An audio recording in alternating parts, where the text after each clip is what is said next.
Sampurasun, Bapak, Ibu, saudara-saudari, dan anak-anak yang dikasih Tuhan. Salam sejahtera untuk kita semua. Semoga hari ini kita tetap semangat dan sehat. Pada hari ini kita akan membaca dan merenungkan firman Tuhan dari Mazmur pasalnya yang ke-119, ayatnya yang ke-105 sampai 112. Namun sebelumnya, mari kita berdoa. Terpuji Engkau, Allah yang maha besar, Allah yang penuh kasih dan rahmat. Kami mengucap syukur atas kasih-Mu, atas penyertaan-Mu. Kami berterima kasih untuk semua kebaikan-Mu. Kami berterima kasih untuk hari ini Tuhan yang boleh kami nikmati. Pada saat ini pun kami memohon kiranya Roh-Mu yang kudus mengurapi kami sehingga kami mengerti akan firman-Mu. Bersabdalah ya Tuhan, karena kami siap untuk mendengarkan. Hanya ke dalam tangan pengasihan Tuhan kami Yesus Kristus kami berdoa dan memohon. Amin. Mazmur pasalnya yang ke-119 ayat 105 sampai 112. Demikian firman Tuhan. Firman-Mu itu pelita bagi kakiku dan terang bagi jalanku. Aku telah bersumpah dan aku akan menepatinya untuk berpegang pada hukum-hukum-Mu yang adil. Aku sangat tertindas ya Tuhan, hidupkanlah aku sesuai dengan firman-Mu. Kiranya persembahan sukarela yang berupa puji-pujian berkenan kepadamu ya Tuhan, dan ajarkanlah hukum-hukum-Mu kepadaku. Aku selalu mempertaruhkan nyawaku, namun Taurat-Mu tidak kulupakan. Orang-orang fasik telah memasang jerat terhadap aku, tapi aku tidak sesat dari titah-titah-Mu. Peringatan-peringatan-Mu adalah milik pusakaku untuk selama-lamanya, sebab semuanya itu kegirangan hatiku. Telah kucondongkan hatiku untuk melakukan ketetapan-ketetapan-Mu untuk selama-lamanya sampai saat terakhir. Demikian firman Tuhan. Yang berbahagia adalah kita semua yang mendengar dan melakukannya dalam kehidupan kita sehari-hari. Haleluya. Melakukan apa yang didengar. Hirup lain soal pok, tapi soal prak. Artinya, hidup itu bukan soal bicara, tapi soal bukti, tindakan, melakukan.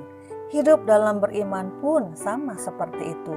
Bukan soal pok atau soal bicara saja, tapi bagaimana praknya, bagaimana melakukannya.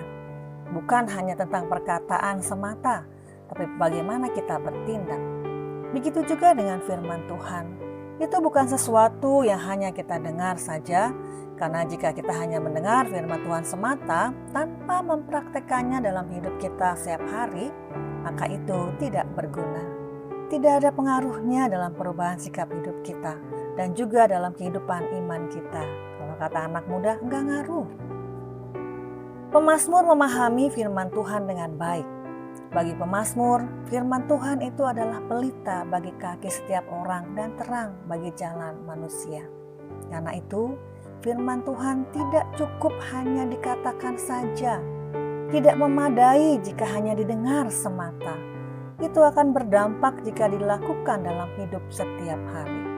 Sebagaimana pemazmur menegaskan bahwa dirinya telah mencondongkan hati untuk melakukan setiap firman Tuhan untuk selama-lamanya sampai saat terakhir. Bapak, Ibu, saudara-saudara yang dikasih Tuhan, banyak orang bangga ketika merasa sudah tahu firman Tuhan, senang ketika sudah hafal dan tamat membaca Alkitab dari Kejadian sampai Wahyu, mungkin sudah beberapa kali. Merasa puas sudah mendengar banyak khotbah di gereja. Akan tetapi yang sering lupa, bagian yang terpenting dari firman itu adalah ketika firman itu dihidupi dalam hidup sehari-hari. Melakukan apa yang kita tahu dan apa yang kita dengar. Jadi, prak, bukan hanya pok. Lakukanlah, bukan hanya sekedar bicara. Agar firman itu menerangi setiap langkah kita, sehingga kita melangkah dengan baik dan benar dalam hidup kita sehari-hari. Demikian firman Tuhan. Mari kita berdoa. Ya Allah, Bapa yang Maha Kuasa, terima kasih untuk firman-Mu yang mengingatkan kami untuk menjadi pelaku firman dan bukan hanya sebagai pendengar firman. Pada saat ini Tuhan, tolonglah kami dan ajarilah kami agar kami dapat merenungkan firman-Mu siang dan malam. Lalu kami lakukan, kami pegang perintah-Mu dan melakukannya dalam kehidupan kami sehari-hari. Sehingga firman-Mu boleh bekerja dalam hati kami, dalam kehidupan kami, dan boleh menjadi berkat bagi semua orang. Saat ini pun Tuhan, kami berdoa untuk semua saudara kami yang mungkin dalam pergumulan ataupun dalam keadaan sakit. Tuhan berkati mereka dalam sakit mereka, dalam setiap pergumulan mereka tetap berharap akan kasih Tuhan. Tolong kami ya Bapa, tolong kami ya Kristus. Inilah permohonan kami yang kami naikkan hanya ke dalam tangan pengasihan Tuhan kami Yesus Kristus yang adalah Tuhan dan Juru Selamat kami yang hidup. Haleluya. Amin. Bapak-bapak, ibu-ibu, selamat beraktivitas, tetap semangat, jaga kesehatan dan jaga jarak.